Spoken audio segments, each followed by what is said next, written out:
नमस्ते दोस्तों, मनमोहक हिंदी कहानियाँ चैनल में आप सभी का स्वागत है। आज की हमारी कहानी है सबल छत्र छाया का भाग 2 अंतिम भाग। आपको हमारी कहानी पसंद आती है तो वीडियो को लाइक, शेयर एंड चैनल को सब्सक्राइब जरूर कीजिएगा। देव अकेला पड़ा था। आस्था का मन फिर से भीगने लगा। वह उसके नज़दीक बैठकर प्यार से उसे खिलाने लगी। फिर उठकर चली तो देव ने उसकी साड़ी का पल्लू थाम लिया और बोला, कुछ देर और बैठो माँ। आस्था रुककर उसके सिर पर हाथ फेरती रही। देव ने सुख का आभास करके आंखें बंद कर लीं, पर ऋषि की पुकार पर आस्था को नीचे आना पड़ा। अगले दिन सुबह नाश्ते से निपटकर उसने देव की चारपाई छत पर डाल दी और जाले साफ करके कमरा रगड़ रगड़ कर धोया, अगरबत्तियां जलाकर बदबू दूर की, फिर उसके मैले वस्त्रों को धोकर चमकाया। तत्पश्चात वह देव की मालिश करने बैठ गई। माँ कहती रही, मैं कर दूंगी, तू फालतू की मेहनत क्यों कर रही है। इस कमरे में अकेला देव थोड़े ही सोता है, मैं भी तो सोती हूँ। मगर आस्था के हाथ नहीं रुके। वह देव के सारे काम खुद ही निपटाती रही। दोपहर ढलते ही अचानक ड्राइवर आस्था व ऋषि को लेने आ पहुंचा तो सबको आश्चर्य हुआ। माँ ने टोक दिया, अभी 2 दिन कहाँ पूरे हुए हैं। ड्राइवर बोला, मुझे साहब ने दोनों को तुरंत लाने को कहा है। साहब ऋषि को बहुत प्यार करते हैं, ऋषि के बिना एक दिन भी नहीं रह सकते।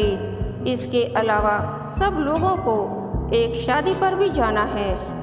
बेटी पराए घर की अमानत ठहरी, सो माँ भी कहाँ रोक सकती थी। वह आस्था की विदाई की तैयारी करने लगी, पर अजय का न आना सबको खल रहा था। पिताजी आर्द्र स्वर में कह उठे, हम चाहे कितने भी गरीब सही, पर दामाद का स्वागत करने में तो समर्थ है ही। विवाह के बाद दामाद एक बार भी हमारे घर नहीं आए।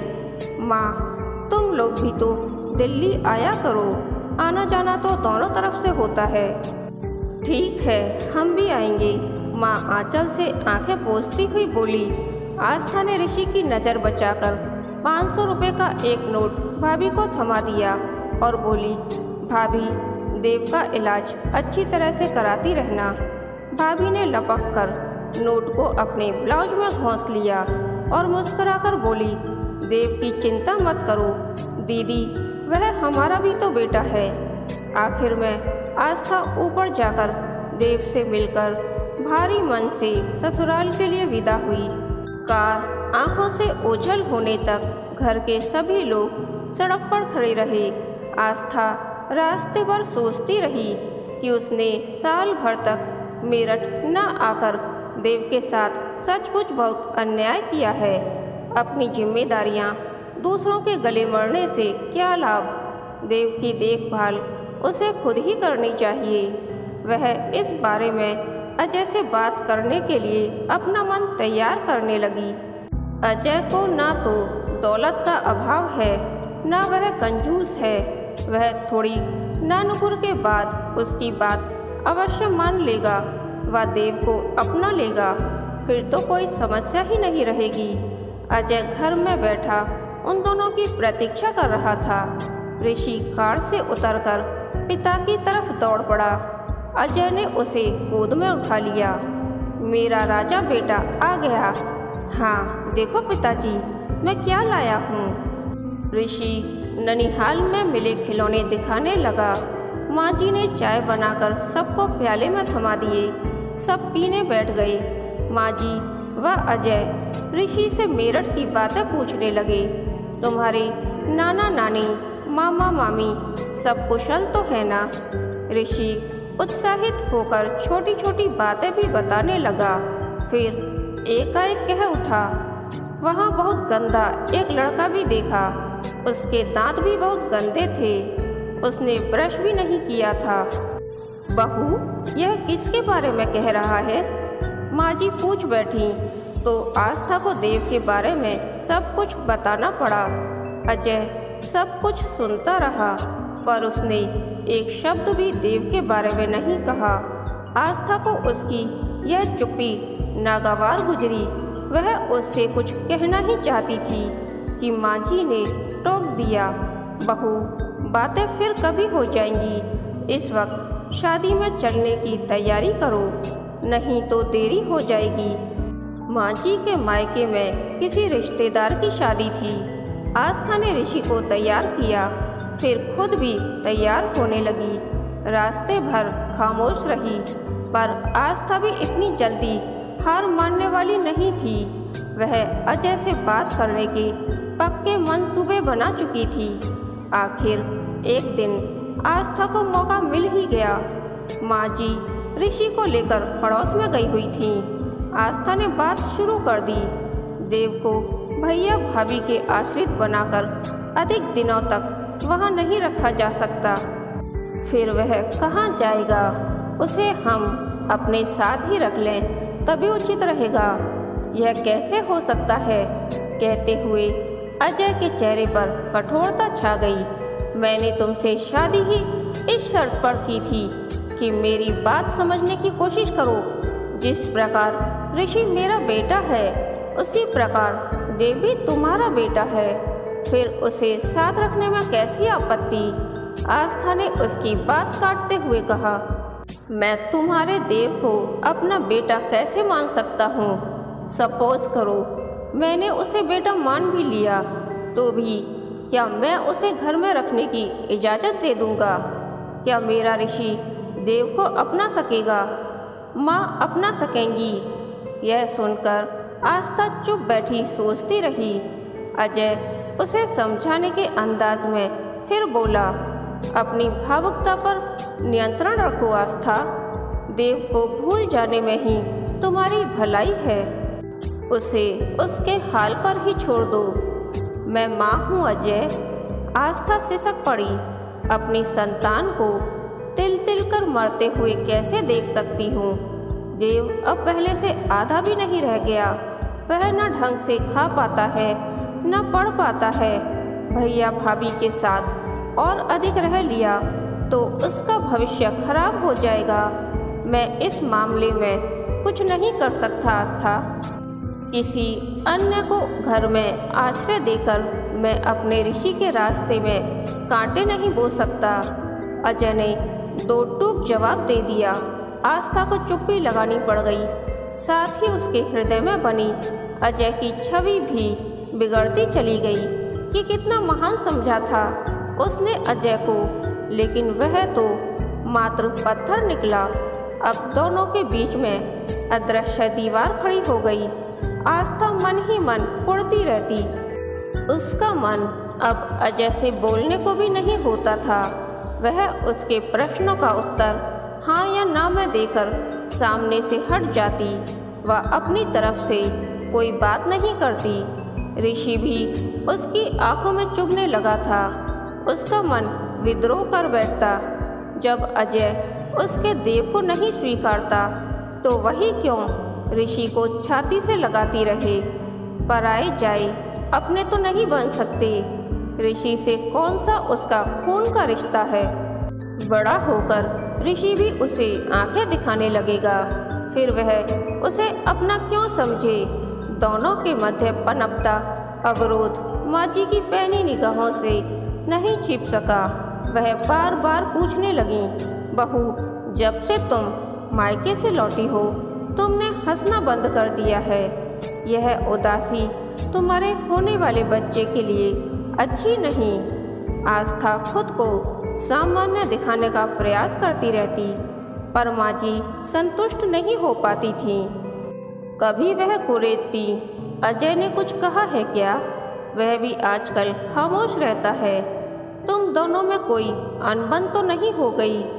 आस्था ने उन्हें इस डर से सब कुछ नहीं बताया कि माँ जी ही कौन सी उसकी सगी हैं। जब अजय ही उसका दर्द नहीं समझ सका तो माँ जी कैसे समझेंगी? वह माँ जी से भी दूर रहकर अंतर्मुखी बनने लगी। एक सुबह उठकर माँ जी ने घर में ऐलान किया कि वे हरिद्वार गंगा स्नान को जाएंगी। प्रौढ़ावस्था में उन्हें मोह माया के बंधन तोड़कर आत्मिक शांति पाने के प्रयास शुरू करने हैं। माँ जी का यह कथन सभी को अटपटा लगा, क्योंकि वे अब तक धर्म कर्म तथा पंडित पुजारियों को पाखंड की संज्ञा देती आई थीं, पर हरिद्वार जाने पर आपत्ति किसी ने नहीं दिखाई। अजय ने भी कह दिया, इसी बहाने प्राकृतिक दृश्यों को देखकर तुम्हारा स्वास्थ्य उत्तम हो जाएगा। माँ जी कार में बैठकर अकेली ही हरिद्वार रवाना हो गईं। इसके बाद तो हरिद्वार जाना उनका नियम सा बन गया। वह महीने में 2-4 चक्कर हरिद्वार के लगाने लगीं। आस्था यह सोचकर अब और अधिक क्षुब्ध रहने लगी कि कैसे माँ बेटे हैं जिन्हें सिर्फ अपने शौक श्रृंगार व स्वास्थ्य का ही ख्याल है, किसी और की जरा सी भी चिंता नहीं है। कम से कम माँ जी को तो देव के बारे में कुछ पूछना चाहिए था, पर माँ जी भी स्वार्थी ठहरी। एक दिन उसने फिर से मेरठ जाने का निश्चय किया। अजय से छिपाकर कुछ रुपए भी पर्स में रख लिए। सोचा कि देव की दवाइयाँ खरीदने में काम आ जाएंगे।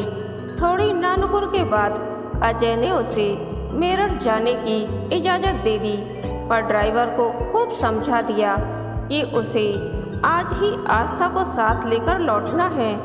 ऋषि को इस बार अजय ने नहीं जाने दिया।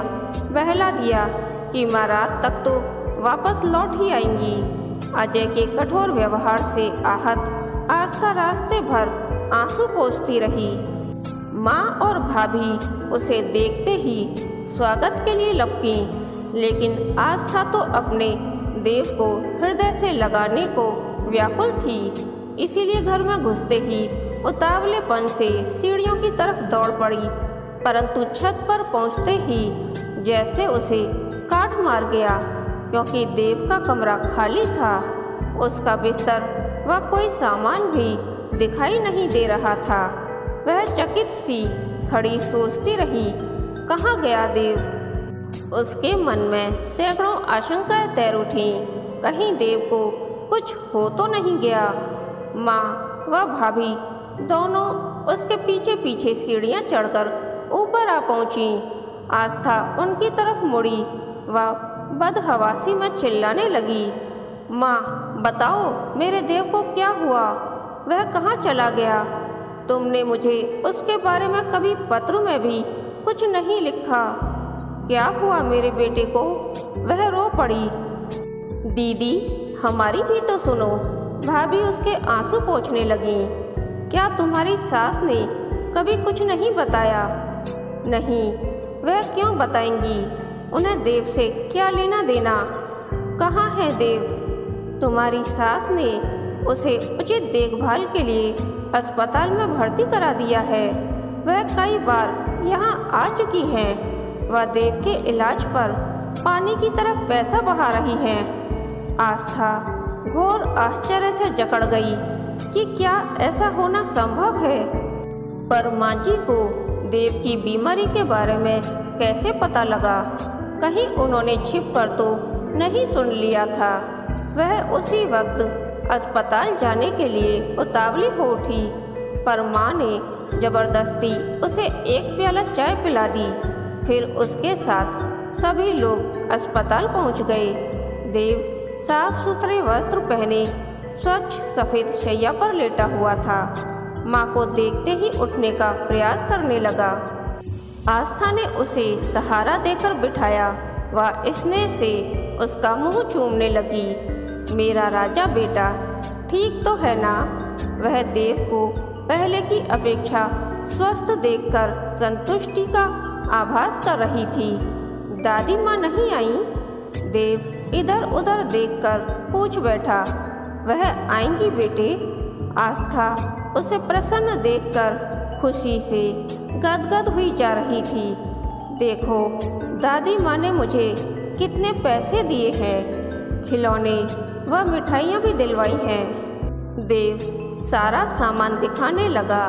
कुछ वक्त देव के साथ बिताकर आस्था अस्पताल से मायके लौट आई। फिर दिल्ली लौटी तो आते ही सास के पैर पकड़कर कृतज्ञता के बोझ से दब कर रो पड़ी।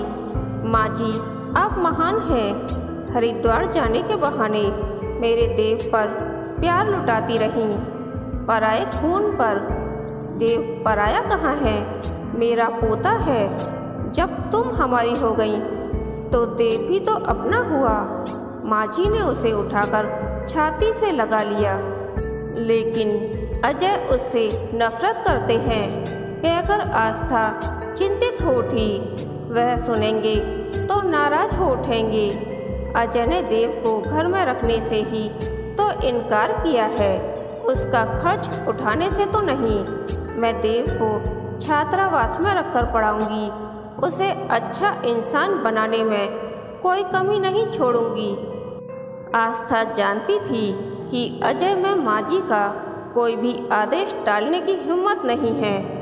उसका मन सुख संतोष से भर उठा था कि अब उसका देव अनाथ नहीं रहा। उसके सिर पर माँ जी की सबल छत्र छाया मौजूद है। कहानी के अंत तक बने रहने के लिए धन्यवाद। यह कहानी आपको कैसी लगी, प्लीज़ कमेंट करके बताइए।